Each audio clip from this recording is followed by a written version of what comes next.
Bueno, muy buenas tardes a todos y a todas. Como siempre, un placer y un honor estar con ustedes compartiendo este conversatorio. Eh, como tuvimos un primer encuentro y hay gente que no estaba, que no pudo asistir al primer encuentro, creo que lo más indicado antes de empezar la segunda parte es hacer una especie de resumen de los puntos esenciales que habíamos tocado. Hemos dicho que 1492 marca un cambio en el mundo y este cambio empezó en nuestra zona, en el Caribe, porque Colón llegó a Haití en 1492, el 6 de diciembre, entre el 5 y el 6 de diciembre de 1492. Haití estaba habitada, esta isla, por tainos, caribes y aguahuacs. La palabra Haití es de origen taino, significa tierra montañosa.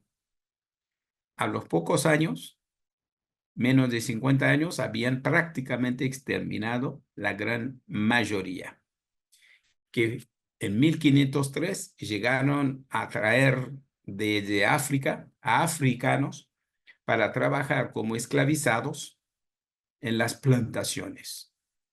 Y en 1697, por un tratado, el Tratado de Ryswick, España será Francia, cedió a Francia la tercera parte de la isla. Pero hay que decir antes que esta isla llamada Haití, Colón cambió el nombre y la denominó Hispaniola. Francia, a su vez, al tomar posesión de la parte occidental, la tercera parte, cambió el nombre de Hispaniola por Saint-Domingue, Santo Domingo. Bueno, a través de los años, esta parte de esta isla, la colonia de Saint-Domingue, se transformó en la colonia más próspera. Casi los 2/3 del comercio exterior de Francia dependían de lo que producían los esclavizados y las esclavizadas.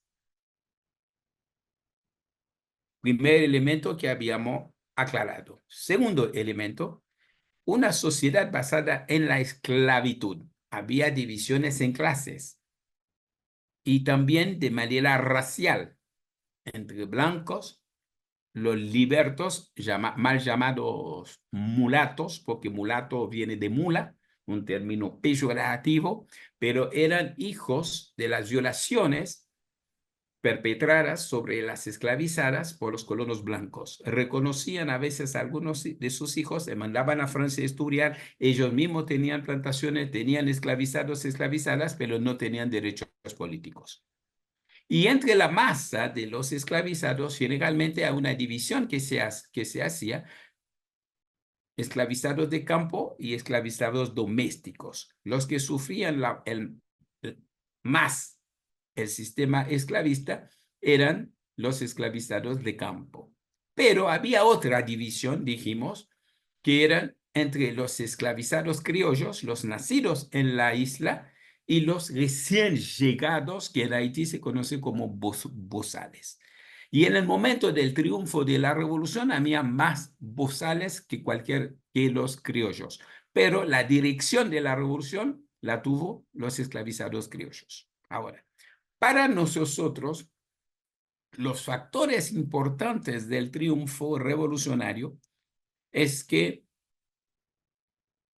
la creación del idioma creol, que es la mezcla de las lenguas africanas con los elementos lingüísticos indígenas, sobre todo tainos, en primer término, y español, después francés. Entonces, el creol es esto. Y un idioma, desde el punto de vista de Chomsky, no es solamente una herramienta para comunicarnos, sino es una herramienta que nos permite sentir, pensar, reflexionar, plantear nuestros problemas, etc. Entonces, esta herramienta iba a permitir a los esclavizados y las esclavizadas plantear el tema de la libertad en términos concretos y elaborar estrategia y táctica.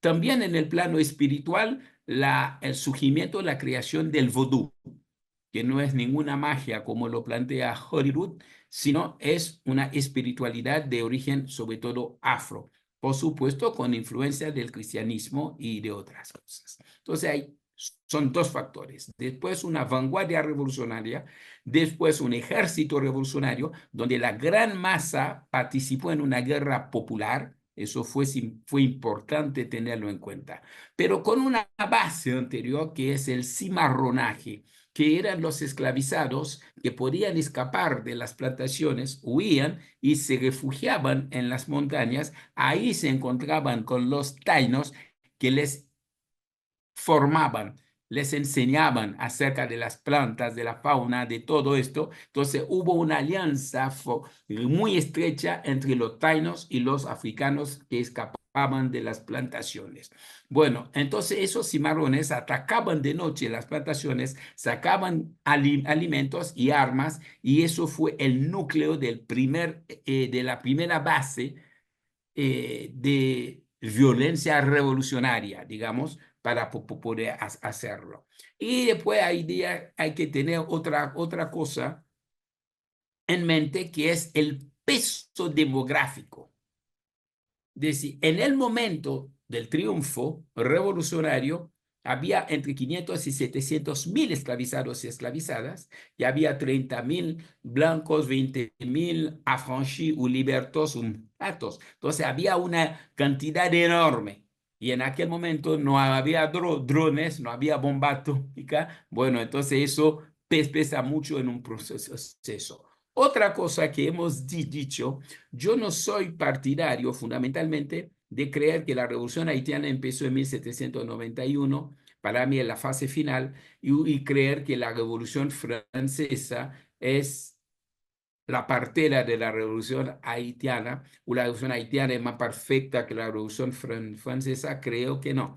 Creo que hay que entender a la revolución haitiana desde la resistencia de los africanos al ser capturados en África, las rebeliones en los barcos mal llamados negreros, y también la resistencia en la isla, el cimarronaje, la lucha contra los ingleses, contra los españoles, etcétera. Todo eso, incluso la lucha de un famoso esclavizado 100 años antes de la revolución, Macandal, que había envenenado todos los ríos, todas las aguas, y mató a muchos franceses, y eso provocó que después lo agarraron y lo quemaron vivo.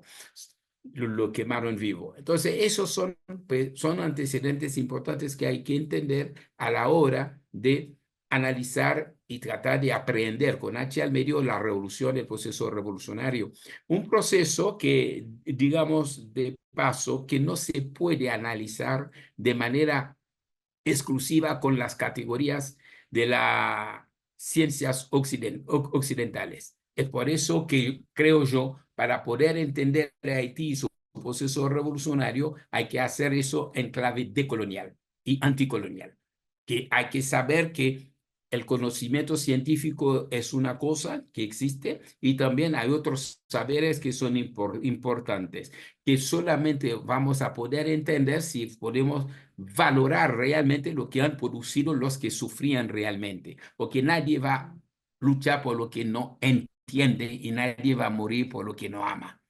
Entonces, eso es fundamental. Ahora, el concepto de libertad de la revolución haitiana no es libertad, igualdad y fraternidad, es la libertad o muerte, no es lo mismo. Incluso cuando Francia planteó en 1789 libertad, igualdad y fraternidad, era libertad, igualdad y fraternidad entre algunos seres humanos, porque mantenían la esclavitud en otras partes. En cambio, la libertad planteada por nuestros ancestros era una libertad universal, era para todos. La prueba, es decir, el primer concepto de libertad real, por eso hablamos de libertad plena, fue en Haití de alcance universal. Era independientemente del color, de la piel, del género, del sexo, etcétera.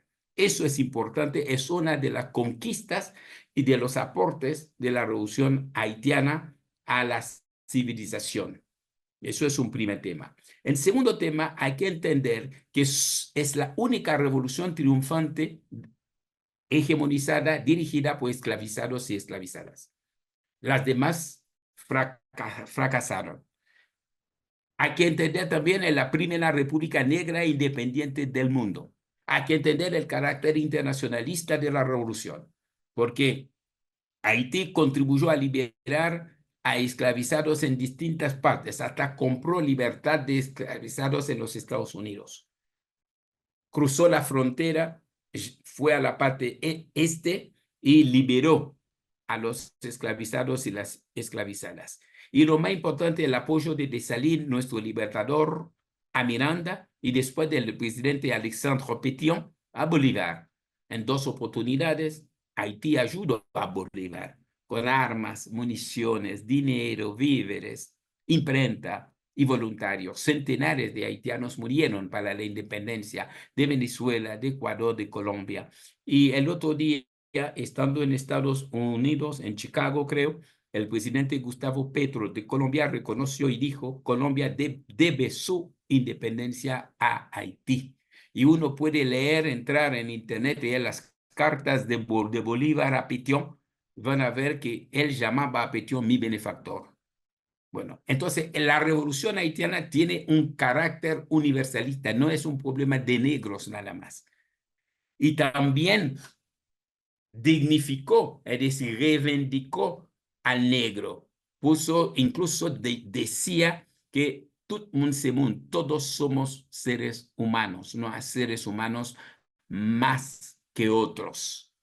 Y otra cosa importante, en la Constitución de 1805, el artículo 14 bis de la Constitución promulgada por Dessalines decía, cualquier ser humano que quiera habitar el suelo haitiano, cualquiera sea el color de su piel, será conocido bajo la denominación de negro. ¿Qué significa eso? Que Dessalines entendió que el negro era un concepto, una categoría colonial que en Haití sepultó a la categoría colonial llamada blanco.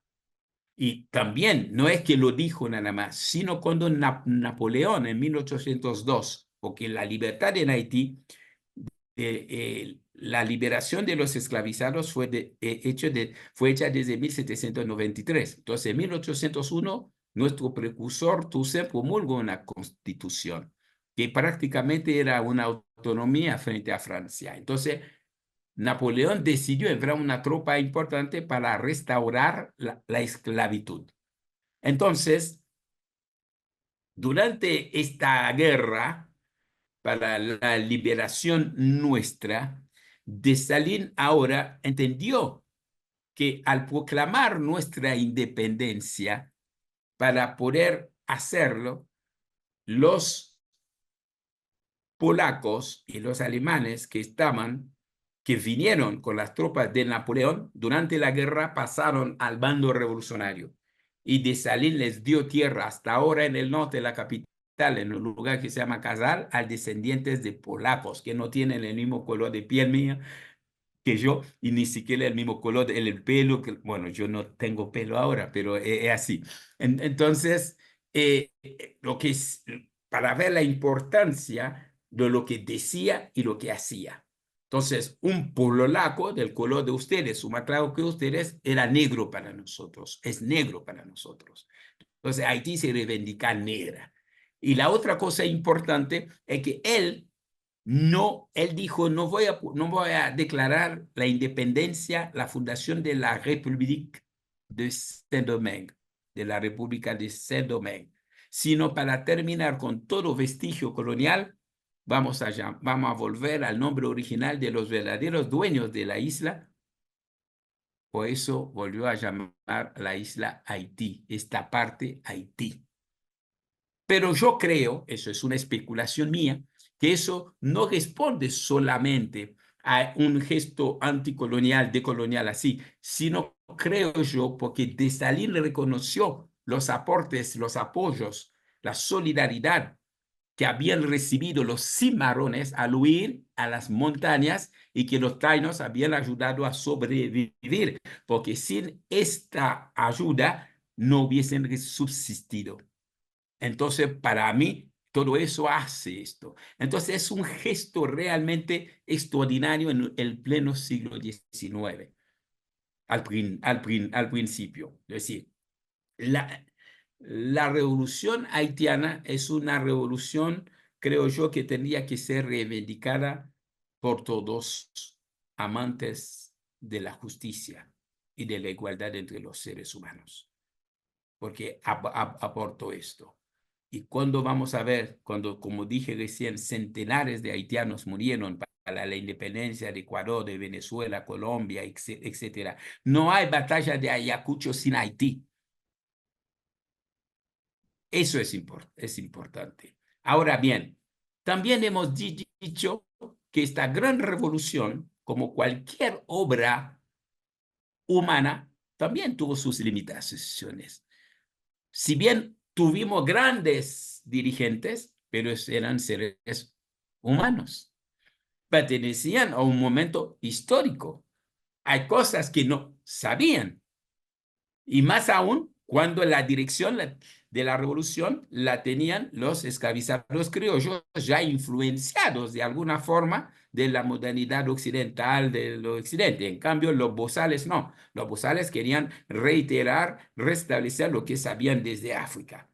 Entonces, es un primer elemento de limitación que hay que tener en cuenta. El segundo elemento que queda, si bien hemos resuelto de manera brillante la contradicción fundamental, libertad versus esclavitud, pero las contradicciones existentes desde la época colonial entre los llamados mulatos y los negros, el tema de la tierra, de la riqueza, quiénes eran dueños, uno, surgieron después.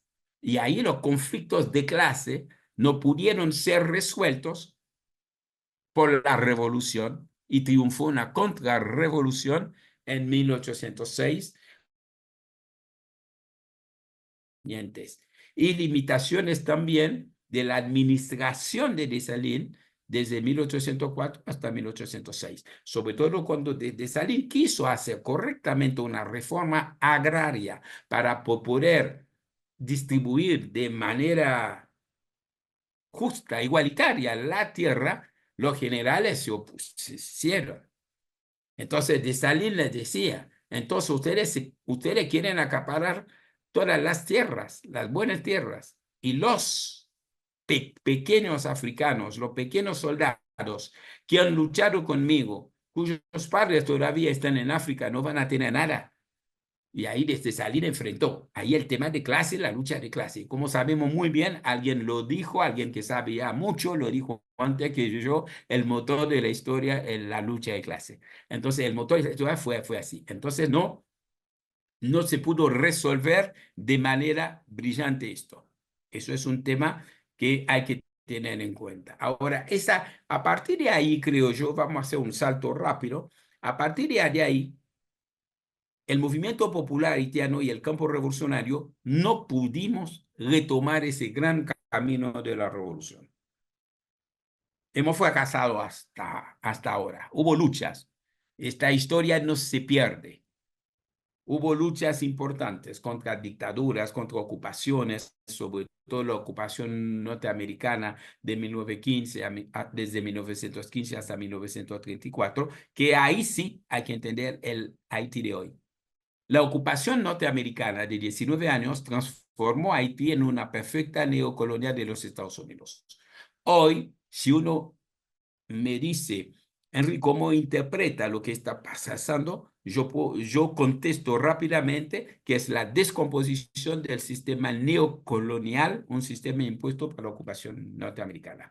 ¿Por qué? Porque ese sistema estaba puesto al servicio de los intereses de ellos y la pequeña élite repugnante de Haití, y no para resolver los problemas de la masa. Y los problemas se van acumulando y hubo lucha y represión permanentemente. Y llega un momento donde el sistema empezó a desmoronarse frente al embate popular que necesita un cambio, que exige un cambio.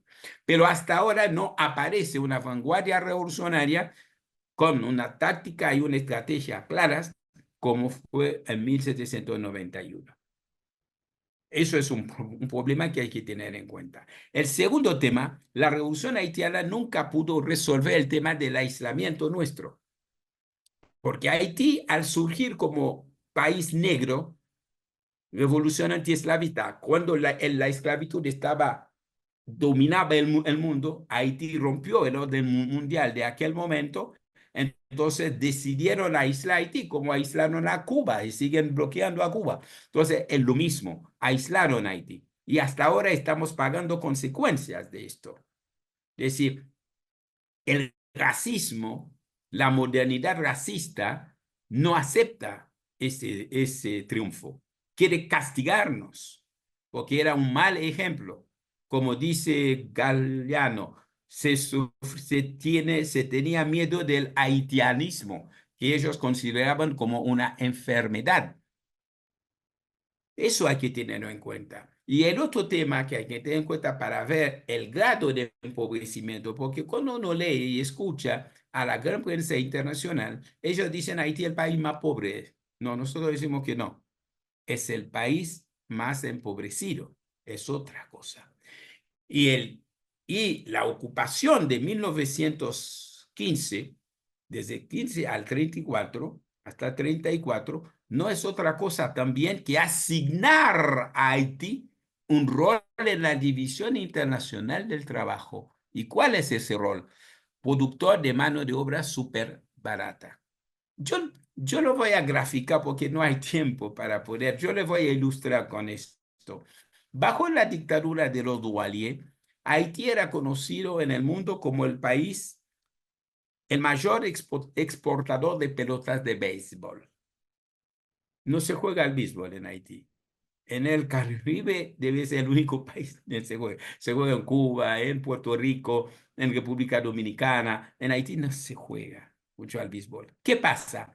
Las empresas norteamericanas, porque para fabricar la pelota de béisbol no se necesitan manos de obra super calificadas. Entonces, en vez de poner esas fábricas en Estados Unidos, donde tenían que pagar $5 la hora, van a Haití, imponen esto y las mujeres haitianas trabajaban por $5 las 8 o 12 horas. Entonces, ¿a dónde iban a poner? ¿A dónde van a sacar la plusvalía con mayor elemento en masa? Allí.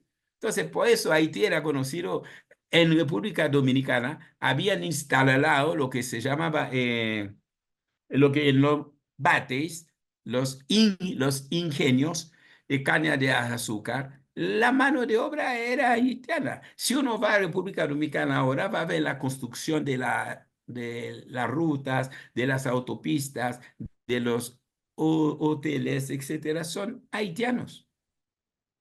Entonces, nuestro gol también, antes de la Revolución Cubana, mandaban a haitianos a cortar caña de azúcar en Cuba, porque las empresas norteamericanas que manejaban eso necesitaban esta mano de obra súper barata. Eso es. Entonces, no hay que separar lo que nos está pasando de esa dialéctica de correlación de fuerzas y de la dominación imperial.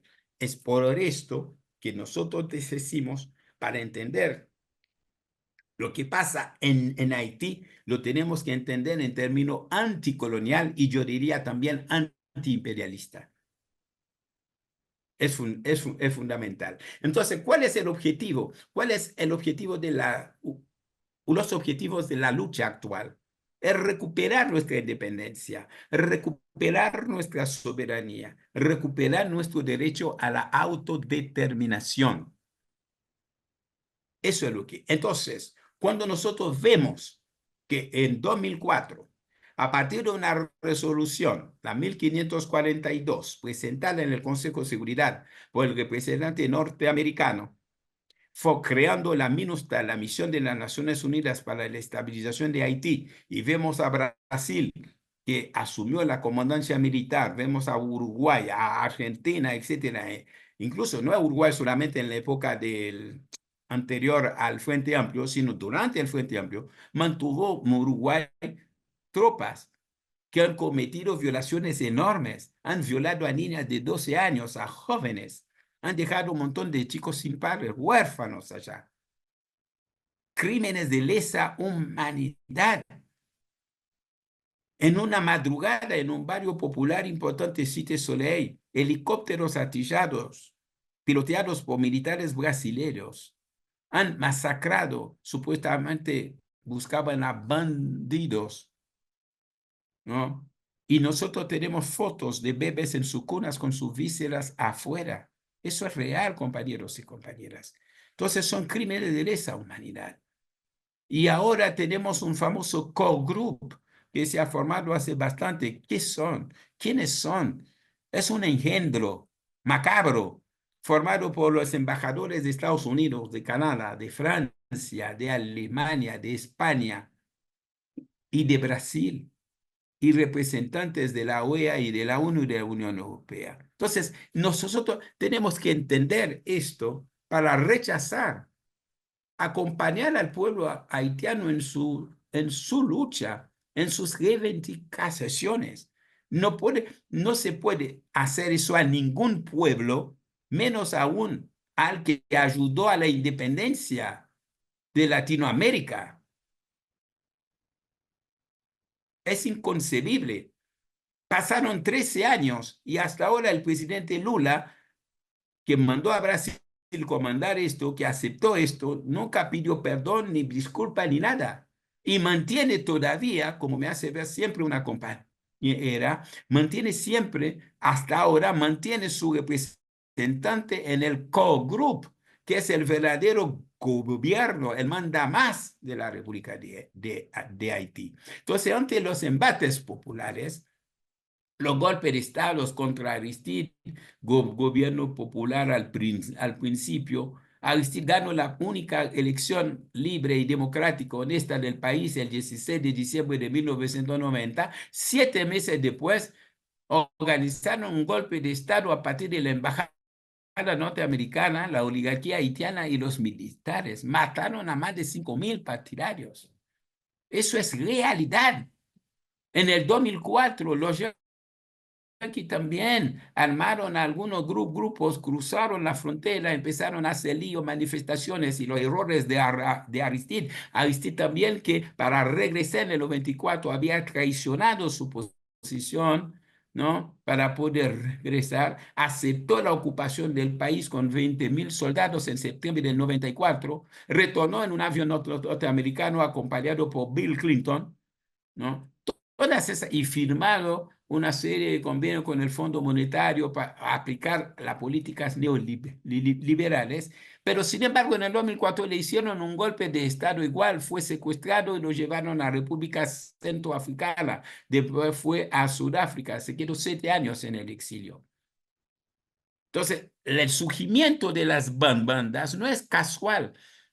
Yo creo, no se tratan de bandidos lisa y llanamente, se tratan de paramilitares con control remoto de los norteamericanos que están para romper la espina dorsal del movimiento popular. Se trata de un caos planificado. Y tal es así que en los últimos días, el embajador norteamericano, en una entrevista a una televisión haitiana, reconoció que él suele hablar y reunirse con jefes de los llamados bandidos, según él, para la seguridad de la embajada, porque suelen tirar algunos proyectiles, suelen tocar las paredes de la embajada, entonces para la seguridad de su embajada. Es para hacerse reír, como si los norteamericanos necesitaran hablar con bandidos para proteger su embajada. Sabemos que no es así. También sabemos que las armas sofisticadas que ellos tienen provienen de los Estados Unidos. No lo digo yo, lo dicen ellos. Lo dice también las Naciones Unidas. Y también otra cosa, Estados Unidos dio una lista y tomó sanciones contra 6 o 7 familias que supuestamente, según ellos, compran esas armas. Y resulta, dan la lista de los compradores y no dan la lista de los vendedores. Entonces yo no puedo entrar con un fósforo, con un cuchillo en Estados Unidos y resulta que en los puertos, en los aeropuertos norteamericanos salen toneladas de armas y municiones.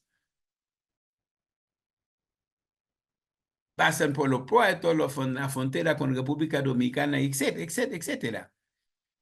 Y el otro golpe que dan al pueblo haitiano es la actitud del presidente dominicano Luis Abinader de expulsar, de tomar la decisión de expulsar cada semana a 10.000 haitianos, incluso haitianos dominicanos, de ascendencia haitiana, pero son dominicanos, pero como son negros, los expulsan, violando derechos humanos, violando a mujeres. Incluso cuentan que algunas madres llevan a sus hijos a la escuela y al volver a su casa son detenidas por los servicios, los agentes migratorios de migración de República Dominicana y son enviadas a Haití y los chicos se quedan sin nada. Es decir, violación de derechos humanos. Y esta presión es para justamente aplastar al pueblo haitiano. Pero le decimos a ellos mil veces y no lo entienden. Nos pueden reducir a cenizas, pero hasta bajo las cenizas vamos a seguir luchando. Ellos tienen que entender esto. Un pueblo que hizo 1804 no es fácil de vencer así. Van a tener que desaparecer todo. Vamos a seguir luchando. Pero esta lucha va a tener un sentido, va a tener otro aporte, va a tener otro contexto en caso de contar con la ayuda, con la solidaridad, no la ayuda, la solidaridad plena, porque no pedimos a nadie que vaya a luchar en lugar nuestro.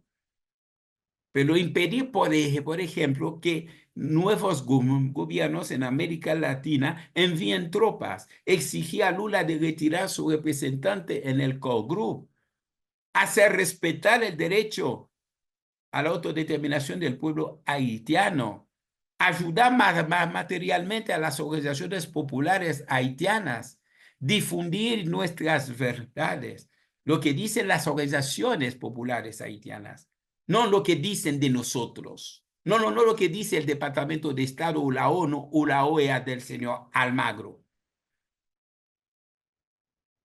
Entonces, esto es el tema. Por ende, ese espacio es un espacio importantísimo para poder escuchar por lo menos una voz nuestra, una voz de Haití, hablando, diciendo, bueno, que vengan y dicen, no, es mentira, por eso, esto.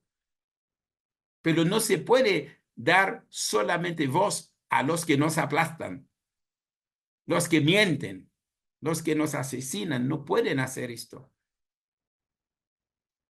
Por eso yo valoro muchísimo esto. Entonces, ver la realidad actual en clave anticolonial es esto.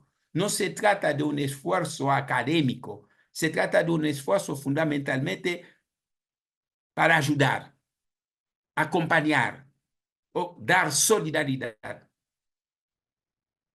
para con la lucha del poder de Haití. Eso es. Es decir, nuestro conversatorio yo lo entiendo así y creo que es el espíritu de todos acá que están presentes, sobre todo los que organizan, porque yo suelo participar o ver o escuchar otros programas de ustedes. Veo que es la posición del programa y eso es importante. Y Haití no puede estar ausente de esto. Sí, denunciamos el genocidio en Gaza, pero hay que denunciar también el genocidio que se comete en Haití, porque hay un genocidio. Hoy estoy leyendo que en el área metropolitana de Puerto Príncipe, entre septiembre y octubre, son más de 1.653 asesinados, oficialmente reconocidos. El 80% de la capital se encuentra en manos de los grupos paramilitares.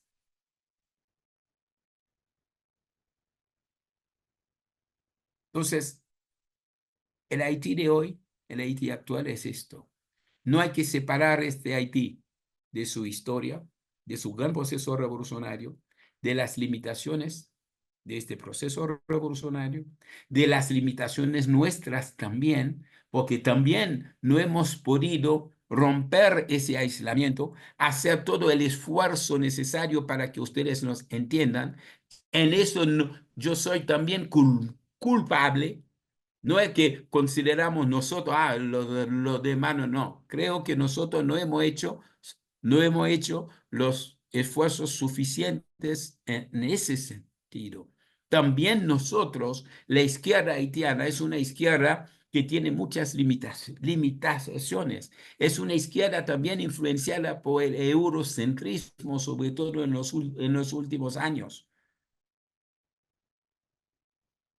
Eso es una izquierda que cayó en el pragmatismo, incluso en entender que aplicar la conciliación de clases. Es una izquierda que no ha planteado claramente una lucha antiimperialista, que ha caído en el verso de las elecciones, democracia, las elecciones, etcétera, etcétera. Cuando tenemos una experiencia histórica, que dije recién, el 16 de diciembre de 1990, Aristide ganó al candidato norteamericano. Sin embargo, 7 meses después, dieron un golpe de Estado y asesinaron a 5.000. Entonces, lo que significa que la realidad haitiana nos obliga a plantear la liberación de vuelta en otros términos. Tenemos que crear nuevas cosas, nuevas categorías, nuevas formas de lucha. Y eso es responsabilidad nuestra. Y hasta ahora hemos demostrado limitaciones. ¿Qué quiero decir con esto? No se trata de criticar nada más, sino hace falta una autocrítica profunda, sin miramiento. Incluso hay una especie de desarme ideológico que yo he visto, que yo veo. Y no me pongo afuera de eso también, ¿eh? No es que me pongo ahí creyendo, no. Todos tenemos que ponernos los pies en el barro y limpiarnos también después para poder avanzar. No podemos decir el pueblo nos da nada más, sino hay cosas que tenemos que hacer y que no estamos haciendo. Y si alguien no toma conciencia de algo, no va a cambiar. Lo primero que hay que hacer en una buena autocrítica es reconocer las limitaciones y los aciertos. Bueno, compañeros, voy a dejar un tiempo a ustedes para las preguntas. Muchísimas gracias. Rubén, tú tenías una Sí, pregunta pendiente. exactamente, eso iba a decir. Tenía una pregunta, pero creo que ya el compañero Henry la respondió.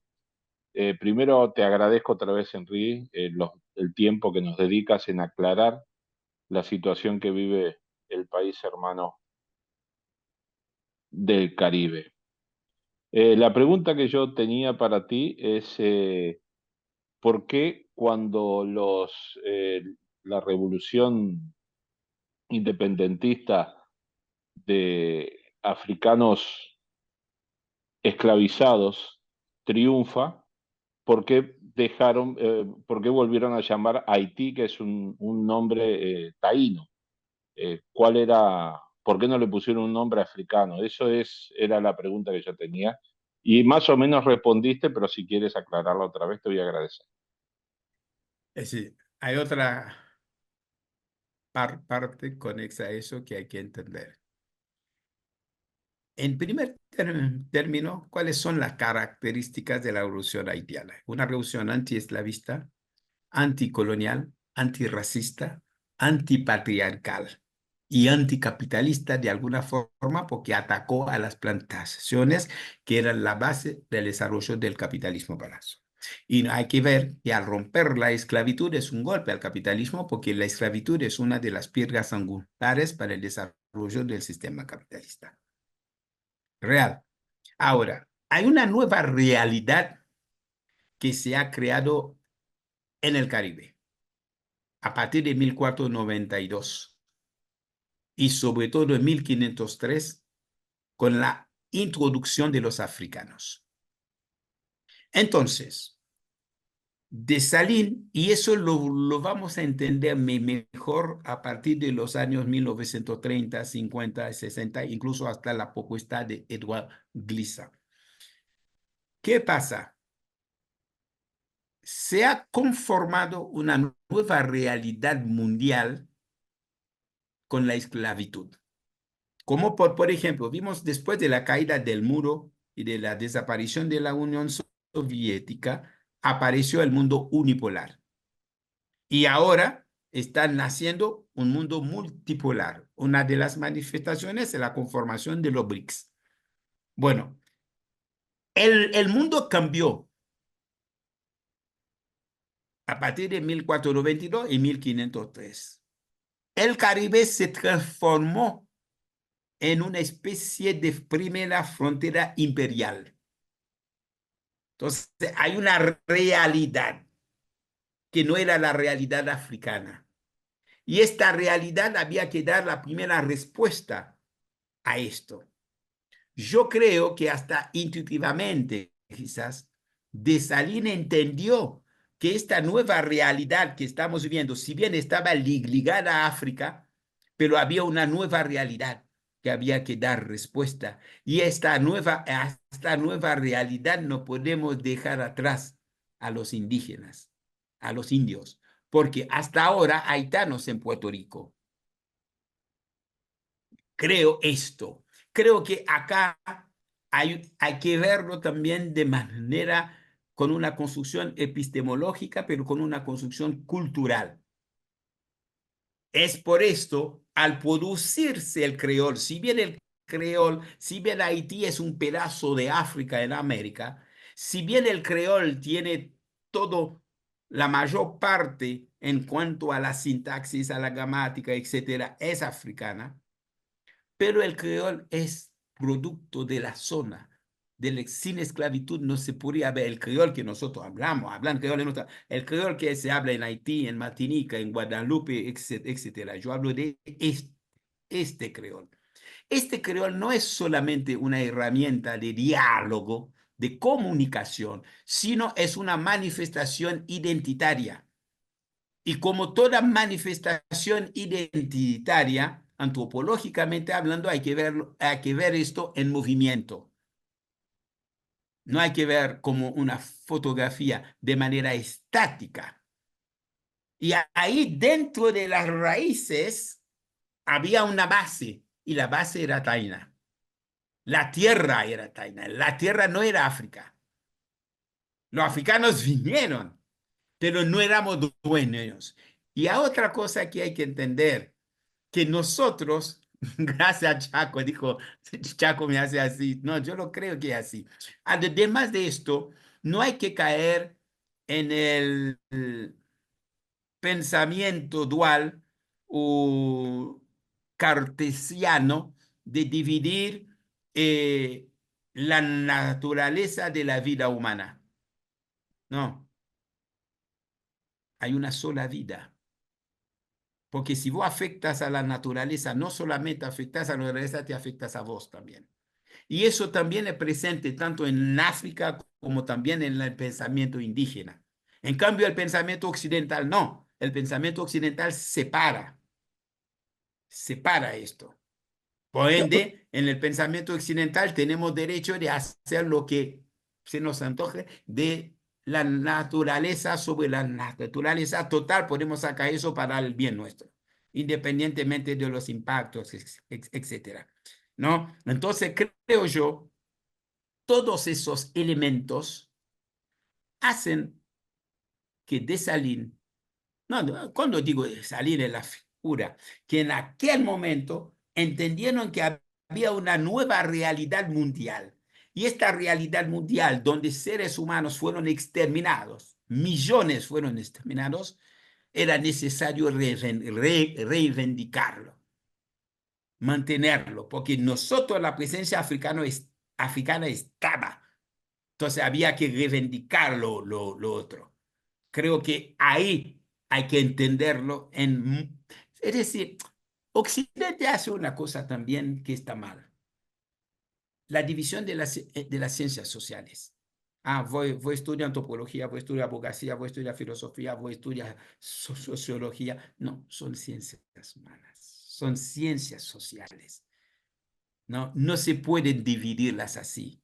Hay conexiones. Un buen abogado, un buen psicólogo no puede desconocer el contexto social en el cual vive la persona. Y Entonces, hay una serie de cosas que nosotros tenemos que empezar a replantear. Una revolución epistemológica es necesaria, pero con pensamiento anticolonial y antiimperialista y anticapitalista. Eso para mí es lo que es. Muchas gracias, sí, entiendo y comparto la explicación que das. De hecho, en Venezuela se trató de recuperar eh, nombres de cerros importantes de lugares y volverlos a llamar, por ejemplo, el Cerro Ávila, que divide, separa Caracas de la costa, ahora se llama, desde la época del gobierno bolivariano del comandante Eterno, ahora se llama Guaraira Rapán, y ahora es oficialmente Guaraira Rapán. Y es una manera de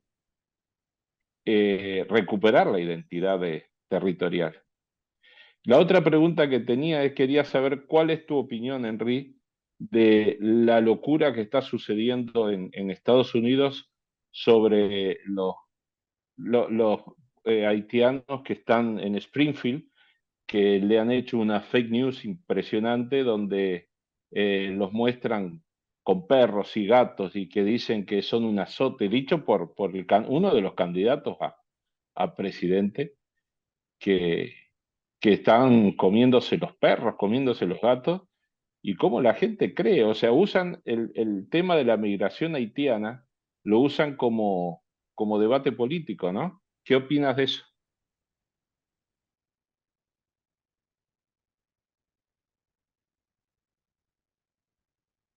Ya sin audio. Rubén, realmente tú pones el dedo en la llaga, ¿o? Bueno, el tema es así. Eh,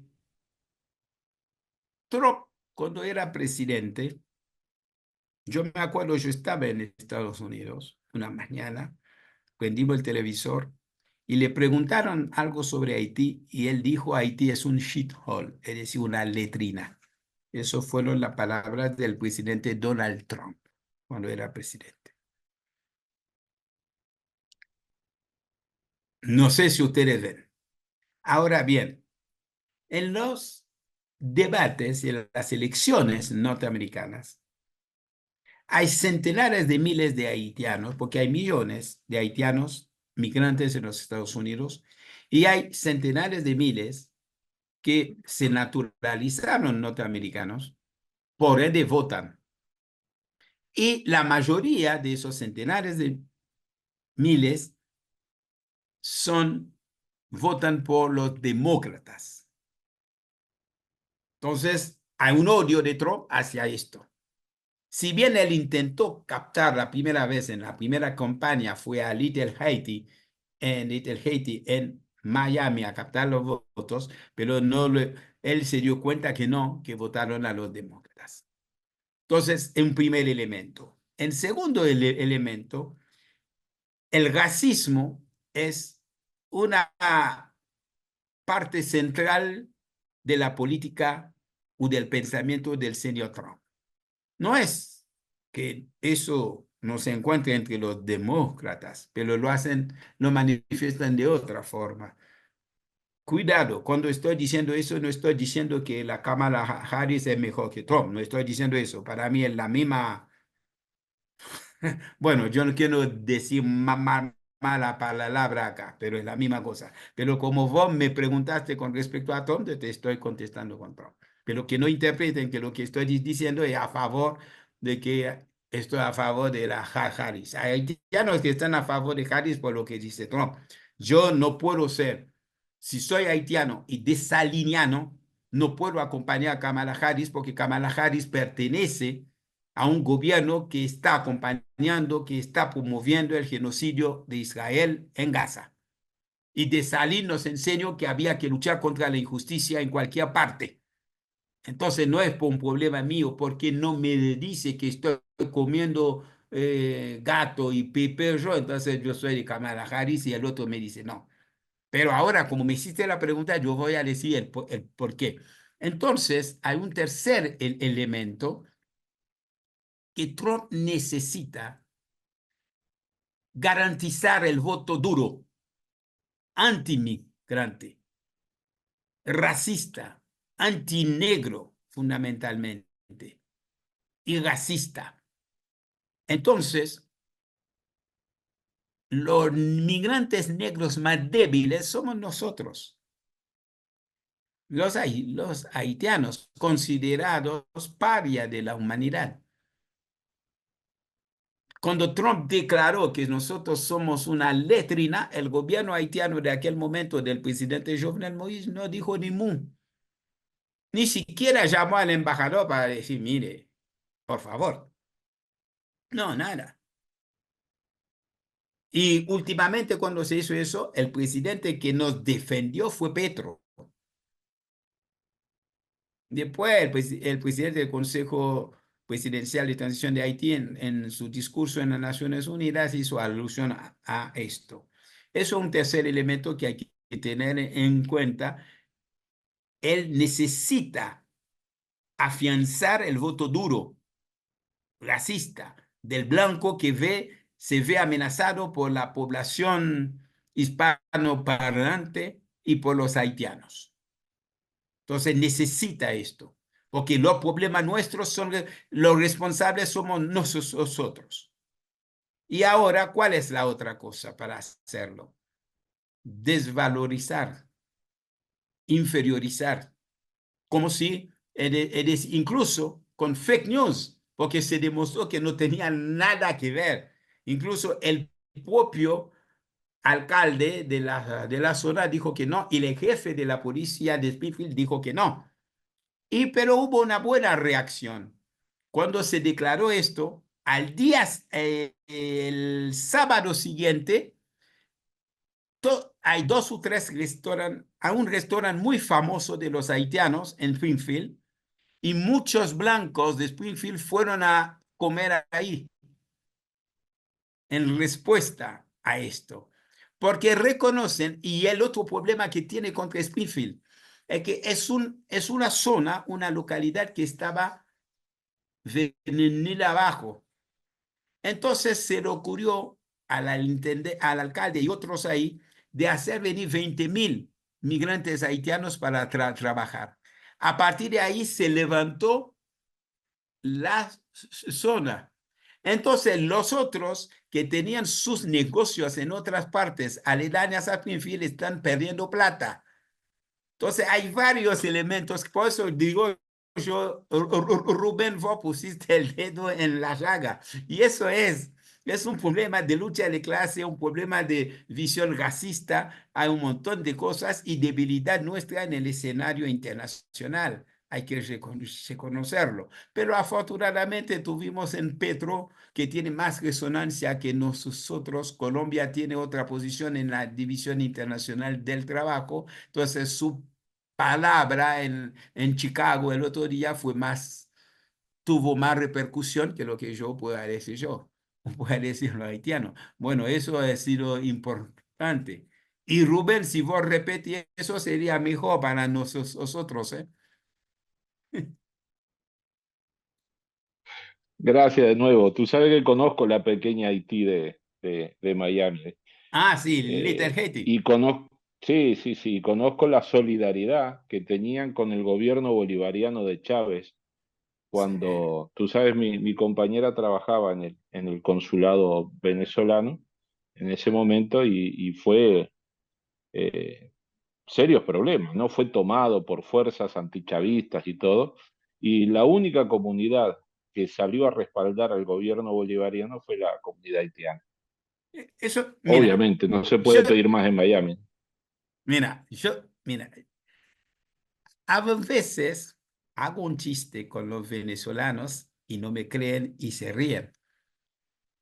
Yo les digo a ellos, Chávez es más popular en Haití que en Venezuela. Es decir, en serio, los cubanos y los venezolanos en Haití no se toca. El pueblo haitiano, sobre todo del campo, dice eso. Después de Dios, los médicos cubanos. Fíjate vos cómo entra. Yo les pido una cosa, entren en internet hoy, pongan visita del presidente Chávez, del comandante Chávez a Haití. Van a ver lo que significa esto. Chávez no pudo en un minuto sentarse en el auto. Incluso en un momento bajó y corrió al lado del pueblo. Fue impresionante eso. Cuando él llegó al palacio presidencial y se encontraba Preval ahí, el pueblo, una marea humana, frente al palacio, golpeando el portón, las rejas. Él agarró el teléfono y llamó a Fidel y dijo, comandante, escuche eso. Era Fidel Chávez. Y no saben español, ¿eh? Pero gritaban esto. Es decir, en Miami, ¿viste? Bueno, vos ves a dónde está el teatro, una especie de anfiteatro que tiene una biblioteca chiquita. Bueno, cuando hay elecciones en Venezuela, la gente haitiana ahí organiza un festival de merengue y de compás para acompañar a los venezolanos, por supuesto, chavevistas, no los otros, a las elecciones. Eso me hace acordar una vez, por eso una gran decepción nuestra. Yo me acuerdo, estaba en Haití cuando ganó Mujica por primera vez y los haitianos de la zona armaron una especie de banda que se llama Gaga, salieron con el tambores en la calle, dice, por lo menos va a llegar alguien que nos va a ayudar, va a sacar a Uruguay de la minusta. Empezaron a festejar. Después de algunos años yo fui y me dijeron, ¿qué pasó, hermano? Le digo, bueno, debe ser que tienen que hacer más carnaval para que escuche el Pepe.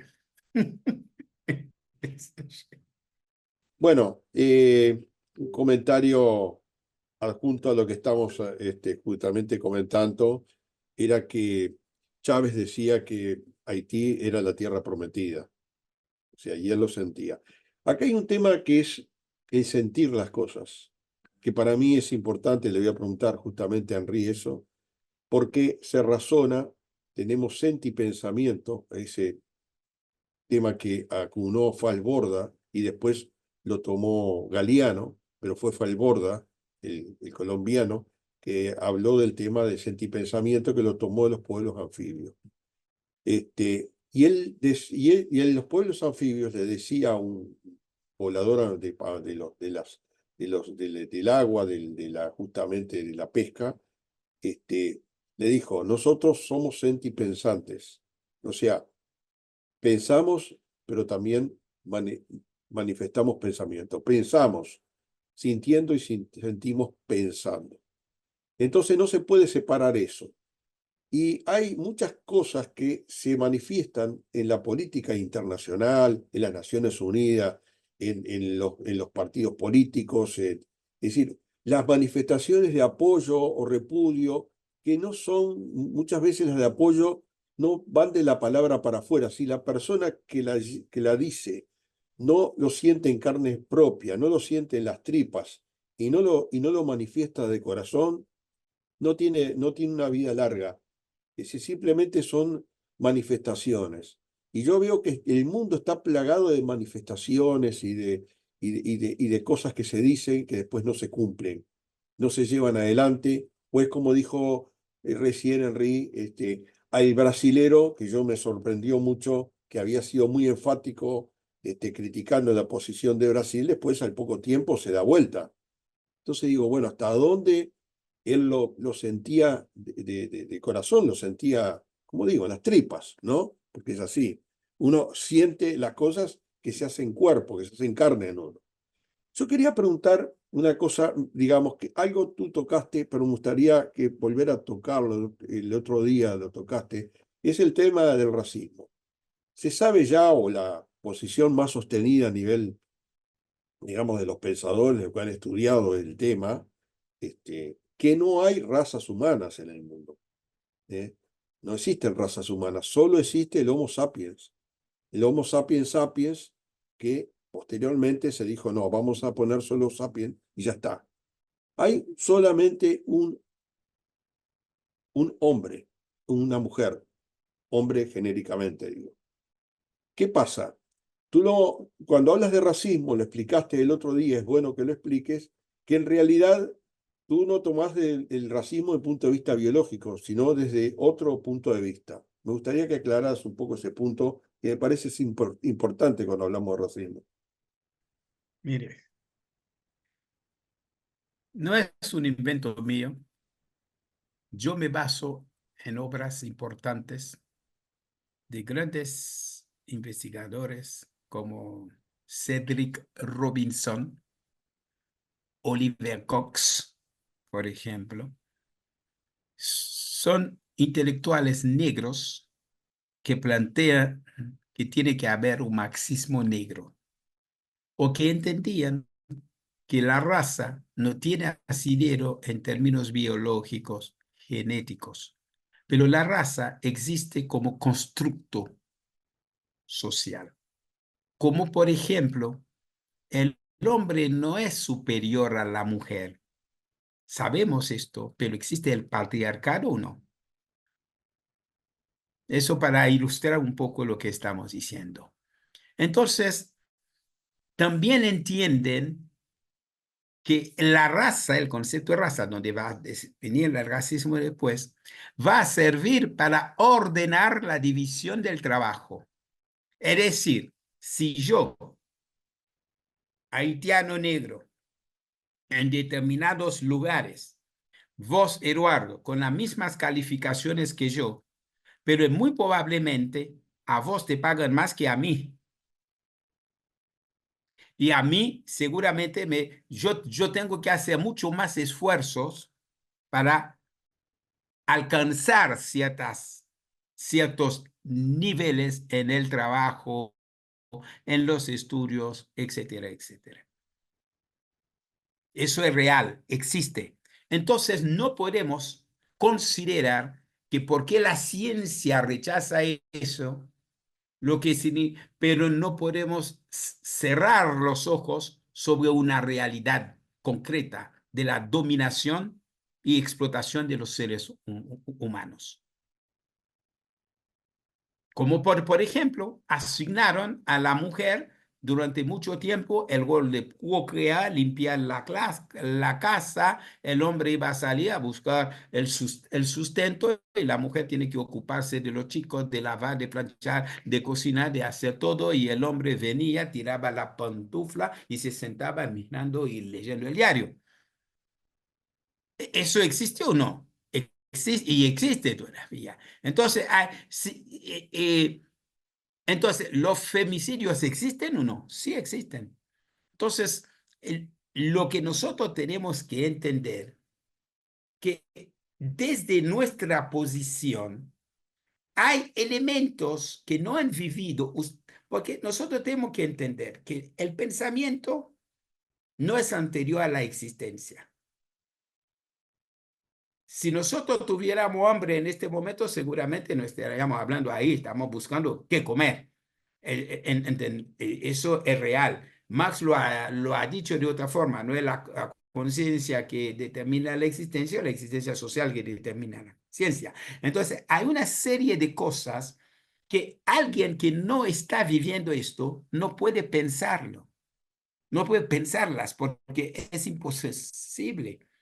Entonces, hay que tener en cuenta la realidad concreta, lo que Lenin decía, hacer un análisis concreto de una realidad concreta.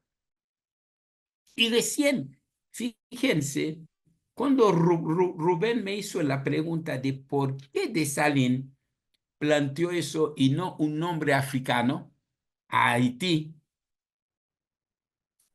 hay algo que me olvidé de decir, que Dessalines estaba preparando a un ejército para ir a la Martinique, a Guadalupe, a liberar a los esclavizados. Incluso estaba preparando un ejército para ir a África, impedir la captura de africanos, cortar la esclavitud de raíz, cosa que no se conoce. Sin embargo, si uno habla en Latinoamérica de los grandes libertadores, te van a hablar de Bolívar, de San Martín, O'Higgins, etcétera, que hicieron gran cosa, pero Dessalines, ¿quién conoce a Dessalines? Incluso conocen más a Pétion por la ayuda de Pétion a Bolívar. Entonces, con lo que acaba de decir Eduardo, el tema de sentir, pensar, es propio de los pueblos indígenas y es propio de los pueblos africanos también. Es decir, ¿por qué? Porque son civilizaciones que tuvieron otra forma de desarrollo. Otra forma de desarrollo. Cuando llegaron, incluso los propios españoles lo dicen, cuando llegaron a las Antillas, los habitantes los recibieron bien. No fueron hostiles. La cosa cambió después, porque son dos concepciones, son dos cosmovisiones totalmente diferentes. Y me hace acordar cuando Eduardo dice eso, me dijo eso, me vino a la memoria una frase de Senghor, considerado uno de los padres de la negritud, Leopold Sédar Senghor, el primer presidente que proclamó la independencia de Senegal. Sin embargo, Senghor escribe, l'émotion est nègre, la raison est hellène. Sí. La razón es helénica y la emoción es negra. Lo que significa que nosotros nos manejamos con la emoción y los blancos con la razón. ¿Y quién dice eso? No es un blanco, es un negro. Senghor que dice esta barbaridad. Pero Senghor que es un tipo formado en Francia, creo que estuvo en la Sorbona, fue diputado del Parlamento francés, después llegó lo forzaron y llegó a Senegal y proclamó la independencia de Senegal. Pero no tiene nada que ver Senghor con Patrice Lumumba, con Amílcar Cabral, con Thomas Sankara, con Julius Nyerere, con Kwame Nkrumah. Son cosas diferentes. Y fíjense, lo que vos decís sentir, pensar, tiene que haber una relación, pero esta relación no puede hacerse fuera de la conciencia. ¿Por qué digo esto? Un escritor haitiano como yo, no, haitiano, no el polaco, haitiano como yo, escribió en la literatura nuestra. A ver cómo traduzco. Yo no soy muy bueno en castellano, me van a perdonar, pero voy a tratar de dar la idea. Él dijo, cuando Dios me puso en el seno de mi madre, ¿por qué la muerte, que siempre está lista para cumplir su deber, no llegó rápidamente a sacarme del vientre de mi madre? Oh Dios, ¿por qué he nacido negro? Un haitiano escribió eso, no un blanco. Pero ¿qué pasa? El color de la piel no define nada.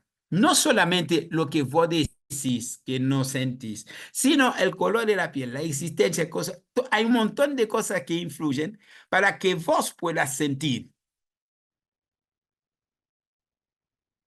No siempre lo que vos decís lo estás sintiendo.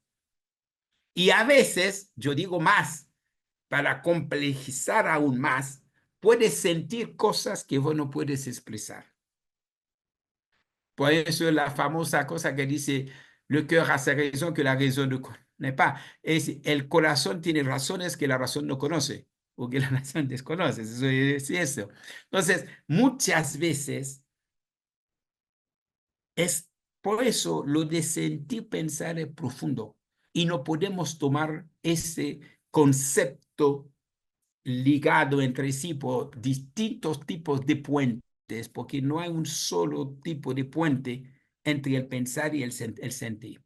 Para mí, filosóficamente hablando, hay distintos puentes y los puentes se construyen. ¿Y se construyen a partir de qué? De la praxis. Se construyen a partir de la teoría y la práctica. No hay teoría y práctica aparte. Y se fortalecen. Se fortalecen. Incluso Hay una frase de Lenin que me encanta que dice, toda teoría revolucionaria sin práctica revolucionaria es estéril y toda práctica revolucionaria sin teoría revolucionaria es ciega. Es cierto. Yo creo eso. Entonces, nosotros, como diría Frantz Fanon, los condenados de la tierra, los condenados de la tierra, que tenemos una existencia que tiene ciertos condimentos diferentes, tenemos que empezar por entender lo que sentimos, lo que estamos viviendo, para poder traducir esto en estrategia, en táctica, en conocimiento, en saberes, etcétera, y en luchas. Eso es lo que creo yo. Y es lo que Bueno, nos enseñó Dessalines. bueno, muchas gracias, Henry. Guillermo pidió la palabra, pues Silvia.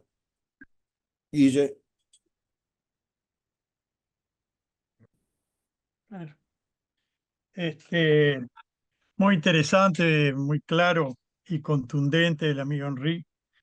Pero cuando llegué de las primeras cosas que yo escuché, ya veo por dónde venías, me pareció muy interesante por el grado de actualización a nivel filosófico que tiene tu propuesta. Actualización digo porque justamente lo que está siendo cuestionado hoy es el pensamiento cartesiano. Este, que pues, ya estaban ante todo lo que era el budismo y todo Oriente, y estaban todos los pueblos originarios antes que Descartes, eh, y ahora recién están llegando, pero están llegando porque les bombardeó la física cuántica, le bombardeó todos los conceptos. Descartes decía que el hombre era una máquina, esa era la metáfora, que estaba hecha de partes y que la estructura era lo que sostenía las partes, y decía que si conocemos las partes, conoceremos el todo. Entonces, la física cuántica, cuando descubre los científicos cuánticos, hicieron una revolución que en principio fue de la física, pero que después tuvo que empezar a romper cabezas por todos lados, porque a nivel de átomos y de las partículas subatómicas, el todo prima por sobre las partes. Es impensable entender el átomo como un ente aislado, ¿ah?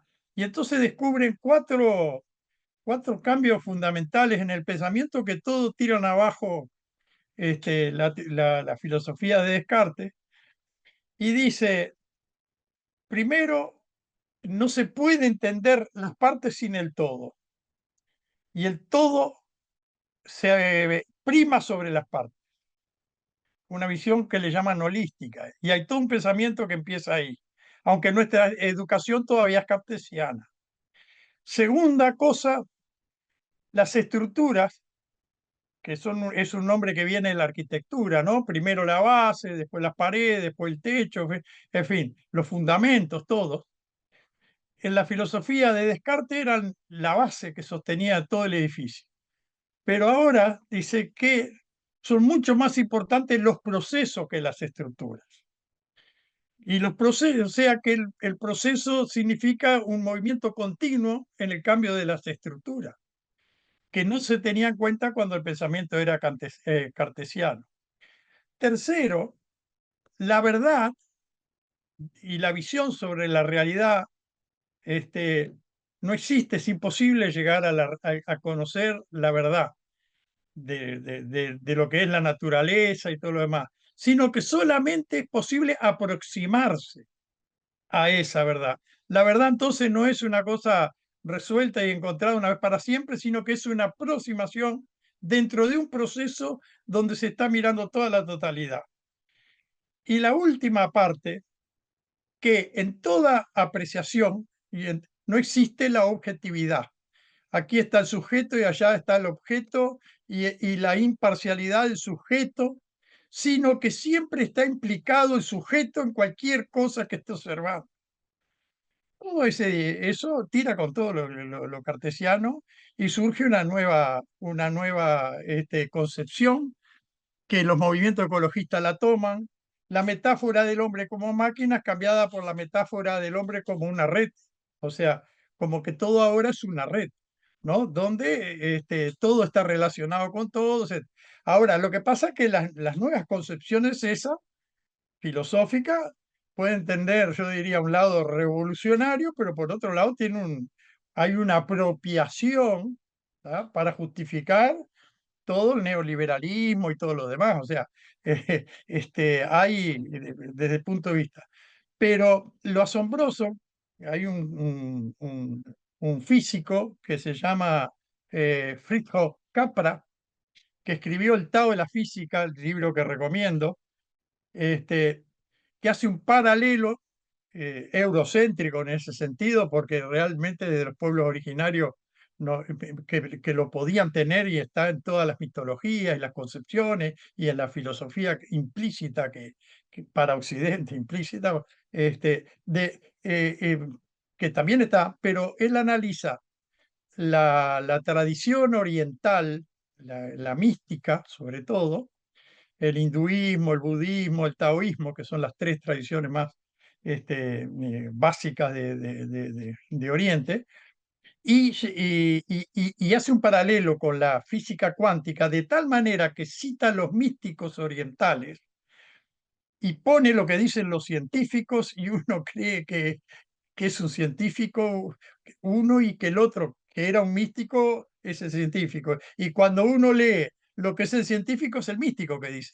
Le quita a ver quién dice eso y uno, no, hay una tal coincidencia. Entonces, la concepción que vos planteaste del todo, las partes y todo, que yo me atrapó enseguida todo eso, es lo que me parece que tenemos que trabajar. El otro que la relaciona de alguna manera, tiene implícito todo esto es Dussel, que le agrega otras cosas más además y lo aterriza para Latinoamérica.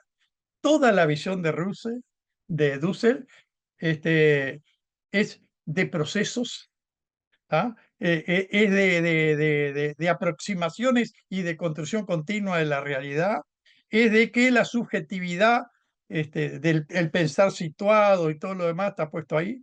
Bueno, y yo quería decirte que es muy profundo el pensamiento que vos has manifestado, y bueno, y después viene todo cómo enfrentar la realidad concreta, que vos decís, el patriarcado, y ahí hay, creo que, diferencias de políticas, de realidades políticas, y de cómo el poder imperial se va construyendo o está actuando, ¿no? No actuó de igual manera con Haití que con Uruguay, aunque tiene los mismos propósitos, los mismos objetivos, y lo mismo no actúa así con Brasil, ¿tá?, que con Venezuela. Bueno, y ahí viene la realidad, pero mantener la llama viva de ese pensamiento holístico, vamos a llamarle así. Después viene, por otro lado, la ciencia incorpora a nivel de Occidente el concepto de lo psicosomático, para decir, el hombre es una realidad psicosomática, y dentro de lo psico te ponen el sentimiento y el afecto. O sea, hay también pensamientos ecologistas, en el buen sentido, este, integradores de la subjetividad. Bueno, y la última para terminar esto, porque es que cuando vos hablas de patriarcado y de todo, eso es pragmatismo para mí. Y el pragmatismo en dosis es muy bueno, porque si vos decís, bueno, está todo muy bien, teórico, la democracia, las declaraciones de los derechos humanos, todo fenómeno, pero la realidad es que acá pasa que el patriarcado existe, ¿no?, el femicidio existe, la explotación existe, el colonialismo existe, y bueno, y ahí hay que reflexionar en forma pragmática, y aquí viene el otro paso que para mí es la acumulación de poder. Yo no creo que el poder venga así de golpe y porrazo y se crea solo, sino vivir el proceso, un proceso direccionado hacia la construcción de un poder, y que se pueda acumular con una visión holística. Esto significa que hay que darle mucho más presencia a lo internacional de lo que se les da en cada pueblo. ¿ah? Que la política internacional y la construcción, vos hablaste de los BRICS, por ejemplo, ¿no? Pero eso recién empieza, digamos, ¿no? Porque solo cualquier país, solo estamos fritos, no hay forma de salir. Está. Perdone Mira, lo Guillermo, largo. Sí, perdón, Silvia, antes, perdón, Guillermo, Sí, sí. yo te escuché atentamente, es cierto, que el todo no es la suma de las partes. Incluso en matemática suelen partir de las integrales por partes para poder justificar una serie de cosas que en matemática no ven, pero sin darse cuenta que antes de la integral está la derivada. Entonces, si la derivada existe, es lo que significa que hay un límite de un crecimiento de una variable sobre el crecimiento de otra variable que tiende a cero, que tiende a infinito. Y eso matemáticamente es así. Entonces, por eso destruye a Descartes. Pero hay una cosa que me gustaría añadir a todo lo que vos decís, que yo comparto totalmente, Guillermo. Es otra fase que merecería una charla, creo yo, de otro, en otro momento de ahora, que es la dialéctica del desarrollo de los conocimientos a partir del colonialismo, del neocolonialismo y de la explotación.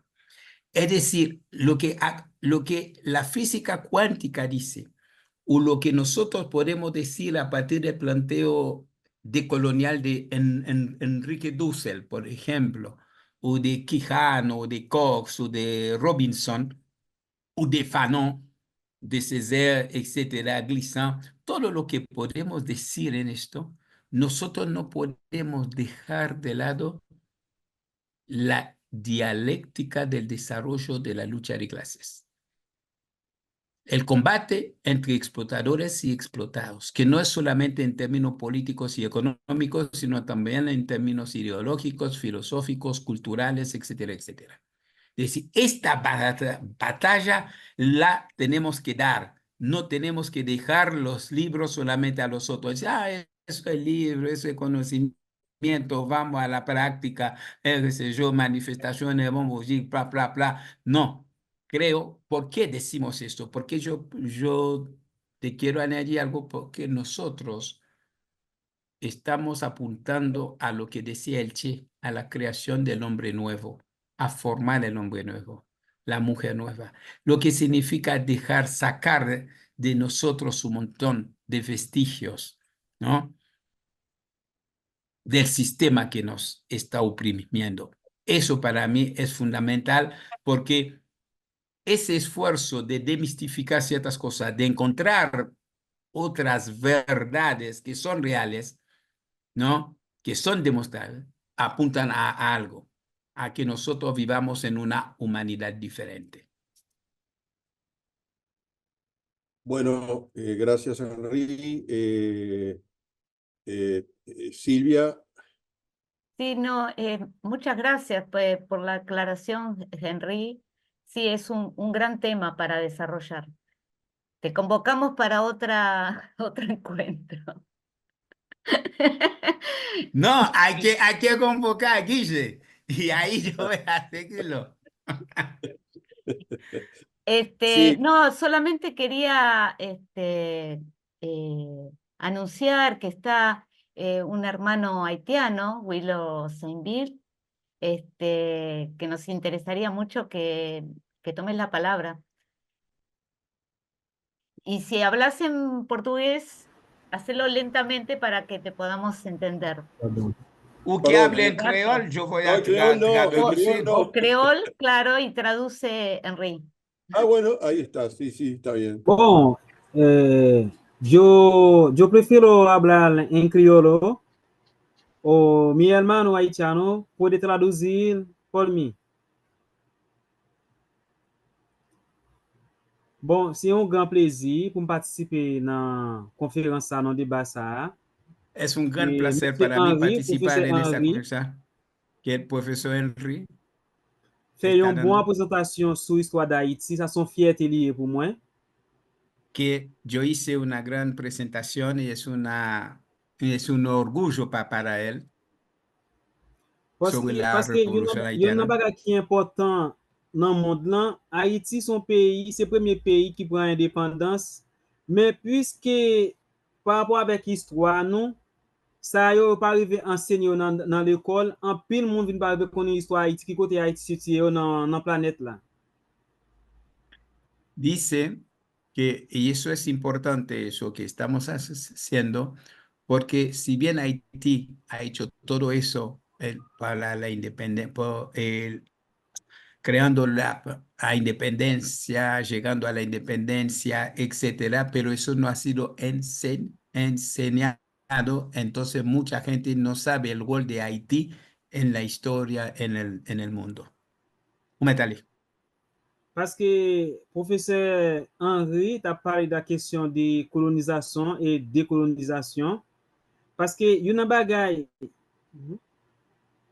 Porque el profesor Henry habló de la colonización y la descolonización, que son dos cosas importantes para poder entender. paske si jounen jodi an a pale de doaz humen, nou ka pale Haiti, se peyi ki libere tout peyi nan mod la kesyon de doaz humen.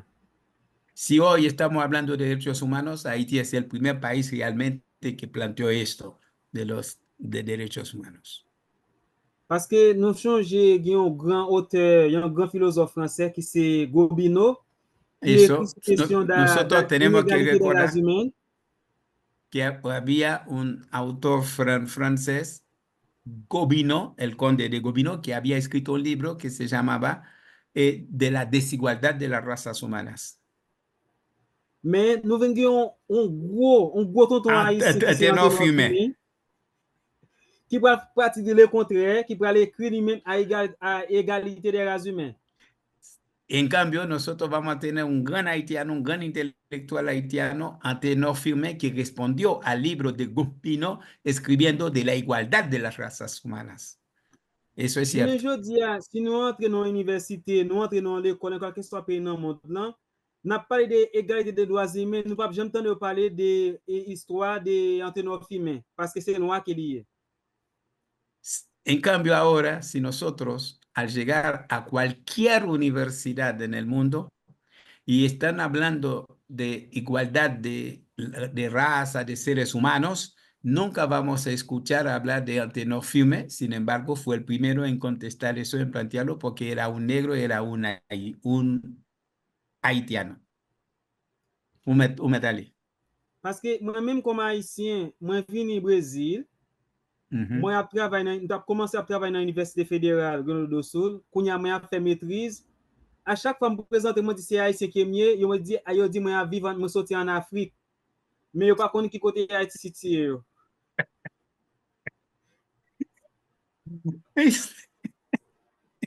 Me hizo reír. Dice que él está en Brasil y está haciendo una maestría en Río Grande do Sur. Y cada vez que habla y plantea las cosas ahí, le están diciendo que él viene de África y no saben a dónde queda Haití, no cree que un haitiano pueda llegar. Puede ser. Dale, dale. Mwen pense ke se important, e nou menm ki la, se profeseur ke nou ye, se peskiza, se recherche ke mwen ka fè recherche sou kesyon de edukasyon, paske li ta vreman important tou pou nou ta leve sa, fè ou konen ki histwa d'Haïti, son histwa ki vreman important, paske lò gade indépendance Brésil, li vreman liye avèk histwa indépendance d'Haïti. Dice, es interesante esta reunión nuestra, ese esfuerzo nuestro, todos somos educadores acá, que de alguna forma que podemos contribuir a realmente a hacer conocer esa historia. Y si él está en Brasil, no se puede ver la independencia de Brasil también independientemente de la revolución haitiana. Bon, professeur Henry pale an pi bel bagay, an pi bel histwa sou histwa d'Haïti, paske nou men nan l'ekol d'Haïti, depi nan deuxième année fondamental jusqu'à arrive nan filo, nou estudie histwa nou bien, nou kon histwa nou bien, avè histwa mondan kesyon geografi. Mais gen Monsieur Guilherme Eduardo Spin te fait une question. Ahí me paso un poquito la manteca, está mal. Él dice que yo hablé una serie de cosas lindas, cosas así, sobre nuestra historia y he aportado muchos elementos que hay que tener en cuenta. Y él va a hablar de otro profesor. Ahora yo le voy a decir en creol que no es tanto. Mon cher, tout compliment blanc, c'est Robert Kittel. C'est faux que no fait. D'accord, d'accord. Henry, Bon, Ok. pour me decirle terminer, que cuando te va a elogiar, que cuando te va a elogiar o rescatar, lo diga en español, así no pasa vergüenza. Et li di ou bon, kon sa, ke lò wap fè eloj mwen, pito di la parole lè sa mwen pa pront. ok, ok, ok, ok.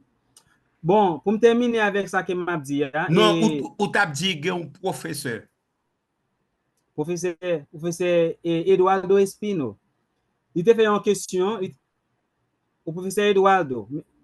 Ouais, men se un Brésilien? Ah, Eduardo Non, Espino. Eduardo, dice que vos había hecho una pregunta. ¿Qué question? il y a une question qu'elle te fait, elle te dit comme ça, que pour qui ça, nous pas Haïti pas porter un nom africain, c'est Haïti que nous te porter le bali. Bon, peut-être Non, qu'avec... c'est pas lui que te fait quelque question ça, son l'autre monde. Ah, ok. Él se confundió. Pensó que Eduardo había hecho la pregunta. No, es que él pensó que Eduardo me había preguntado por qué desde Salín eligió el nombre de Haití y no un nombre africano. No es Eduardo que lo había hecho. Fue Un Rubén. detalle. Bon, mwen se ke professeur Fue, Henri te deja bay repons lan depi nan komanseman prezentasyon an, paske el te di mou dice que yo Haiti había ya, dado la respuesta desde el principio. mwen pou m kapap di, paske anset nou yo, tout ero ki te goumen pou te balon independans lan, yo te gen konsyans ke anvan ke yo te rive nan teya Afrike ki sote ti an Afrike yo te rive nan teya, te gen moun ki te habite la dan yo. Se pou rezon sa ki yo te bay Haiti, non Haiti ya ki sote nan origin Taínos la. Dice que para él también está, lo refuerza, si bien los africanos lucharon para liberar, pero tenían plena conciencia que esta tierra pertenecía a los taínos. Que próximamente vamos a tener una intervención en diciembre de un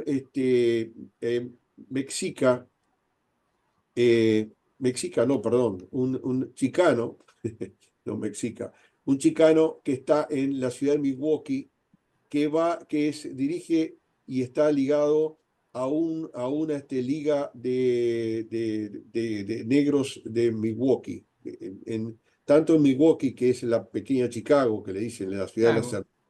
a una hora más o menos de Chicago, está sobre el lago de Chicago, tiene mucha población negra, mucha, lo mismo que Michigan también. Y bueno, la policía ahí arrecia, es decir, hay un delito o algo y enseguida si ven un negro, tácate, le caen. Y si ven a alguien que no es negro, es como yo no me gusta decirme blanco, yo prefiero que me digan para cara pálida, porque blanco no soy tampoco. Los cara pálida no tienen, decir, sí señor, no señor, todo así, el trato es muy... Y las muertes y la violencia es brutal. Y esta liga que tiene muchas secciones, tiene muchos contactos en otros estados norteamericanos, también lucha contra la guerra que está llevando adelante Estados Unidos contra pueblos del mundo. Es decir, no solamente en un lado, sino que es permanente. Es una guerra permanente de décadas y décadas y décadas. ¿No? Habría que rastrear desde qué fecha Estados Unidos está siempre invadiendo otro país y yo no tengo memoria como para decirlo. Es decir, eso es imperialismo, señores, totalmente. Entonces, bueno, vamos a tener esa charla, eso va a ser en diciembre. ¿Tá? Y la próxima va a ser sobre Rodolfo Kusch, compañero argentino que está viviendo en Brasil, va a hacer toda una charla sobre Rodolfo Kusch, el tan importante persona e intelectual argentino, que no se le está nombrando mucho últimamente. Bien, no sé si alguien más quiere hacer alguna pregunta, yo tengo alguna, pero simplemente cuando tú dijiste taíno, quería saber qué porcentaje de la población en Haití es taína, si está muy reducida, si fue muy extinguida, que se mantenga, digamos, un poco en sus características y su cultura. Según el antropólogo haitiano que hizo sobre todo antropología física, Romé, hay una presencia que no se puede cuantificar porque acordate, Haití es un país extremadamente empobrecido, no hay posibilidad de muchas investigaciones que hubiesen sido para tener los recursos necesarios para hacer, pero desde el vamos te puedo decir que es muy reducido. El porcentaje es muy reducido. A donde hay más en el Caribe es en Puerto Rico. Eso sí se ha demostrado. Taínos. Ah, sí, sí. Porque los taínos, según lo que dicen, provienen de América del Sur y subieron pasando por Venezuela, sobre todo por Venezuela, y llegaron a las islas. Ah, Eso y es lo que dicen. hay otras dos etnias que tú nombraste también. ¿Quién? Dos etnias que tú nombraste también, dos pueblos. Ah, Arahuacs y Caribes. Ajá. Sí. La otra vez comentábamos, y me gustaría que pudieras ampliarlo un poco. Grofowell habla del Gran Caribe como un término que incluye a incluso las Islas Canarias, por un sistema de Sí. producción. No, Y porque por la muy ocupación que había de España de todas esas zonas. Y me parece muy importante porque él dice, y uno lo mira y dice, bueno, está, cuando dice América Latina y el Caribe, pues separa el Caribe, es decir, como una cosa aparte, está Sudamérica, Centroamérica, América del Norte y el Caribe, es decir, como una cosa aparte que incluso le suena a uno como algo quizás menos relevante, es como un agregado, es un nexo, un anexo. No, Eso no lo creo tal así. ¿Sabe por qué, Eduardo? por Porque Cuba. gramaticalmente la Y puede ser de subordinación o de coordinación. En este caso, creo que la I es de coordinación. Es decir, justamente no se puede englobar. No se puede hablar de América Latina sin el Caribe porque generalmente la gente cuando habla de América Latina se olvida del Caribe, se olvida Claro, de esta realidad, ¿no? Entonces, por eso yo creo que Grossfogel, no sé, no lo conozco, no lo quiero defender y decir, por eso creo, porque es una forma de resaltar una parte. Es como diría yo, no me gusta dar ejemplos para demostrar, porque no demuestra nada y ilustran. Viste que hay países que dicen, sos la señora, yo soy, qué sé yo, Juana de Castro Ruz, supongamos. Pone el apellido del padre y de la madre también, ¿no? Entonces, como si todo, todo, es decir, Abya Yala es todo esto. La zona del Caribe, yo lo yo, veo así. quizás yo me expresé mal, no fue lo que dijo Grofogel, Ah, ni lo que pienso yo, es justamente al revés. Él ah, la importancia del Gran Caribe, incluso contra la costa del Atlántico y del Pacífico, y que generalmente se piensa en América por el continente, digamos, por la masa grande continental. Eso es un poco lo que él dice, al contrario de lo que de pronto quise decir, ah, me expresé mal. Era eso justamente lo que yo quería decir. Eh, y bueno, no sé si hay alguna pregunta más. Si para hablar de Haití hay tanto, No, una cosa sí, Enrique, tú, cuando recién te conocimos, no sé si te acuerdas, entraba, voy a hacer un comentario que es una anécdota para todo. Entraba Mónica Riet, que yo no la conocía, y estaba Andrés, Olivetti. que yo lo conozco de hace mucho tiempo. No sé si Andrés estaba en esa oportunidad, en un homenaje que se hacía a Galeano en el bar brasilero Montevideo, que era el bar donde iba Galeano. Y justamente Ahí, sí, a ver, sí. estábamos los dos con Silvia y yo, estábamos ahí, y en un momento cuando entró Henry, yo dije, este señor no es de acá. Se lo dije a Silvia, no es de acá. No sé por qué, o sea, me di cuenta que no eras uruguayo. Y entraste como podía haber entrado cualquiera. Y después empezaste a explicar. Y después nos encontramos contigo cuando íbamos a despedir a Silvia ahí en el terminal de ómnibus. Y estabas ahí, hablamos contigo, estaba también. Y ahí fue los primeros contactos. Y después un día yo estaba en el bar, en el bar Las Flores, y estabas tú con Andrés y ahí también me invitaron a sentarme. Bueno, y ahí se fue consolidando un poco y prometiste, y ahora sí te de acuerdo, hablar en algún momento sobre el vudú. Dijiste, yo podría hablar sobre el vudú. Es todo un tema, es todo un tema.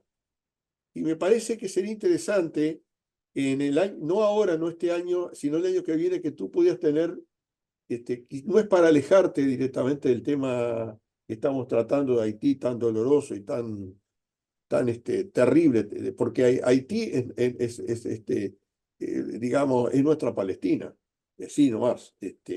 Generalmente está bien, nosotros luchamos por el tema Palestina, hacemos manifestaciones acá en el Uruguay y todo eso, en Argentina, pero Haití no.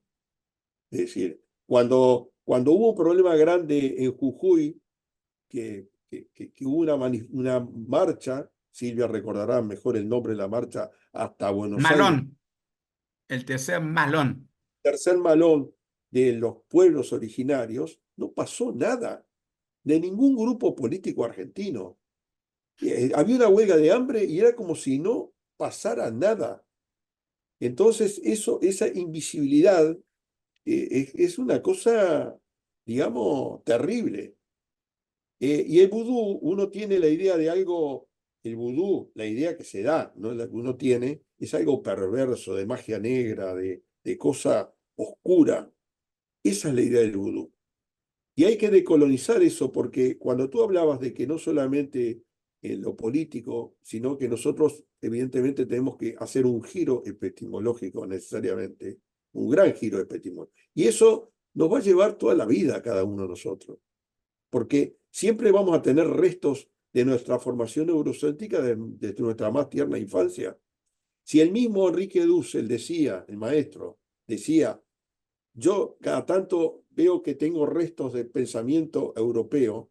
Si lo dice Dussel, nosotros, que no somos Dussel, evidentemente, realmente tenemos que hacer un trabajo que nos va a llevar toda la vida, especialmente cuando, el caso mío, que somos ya bastante grandecitos en edad, pero todos los que estamos aquí, es haciéndose. Y ese es el trabajo en lo que nosotros queremos hacer con el conversatorio. No es solamente sentarnos a escuchar, bueno, hoy habla Henry, mañana habla otro, qué bueno, no sé cuánto. Y todo eso no pasa, no. Muchas veces no pasa, lo que yo digo, no llega al encarnarse.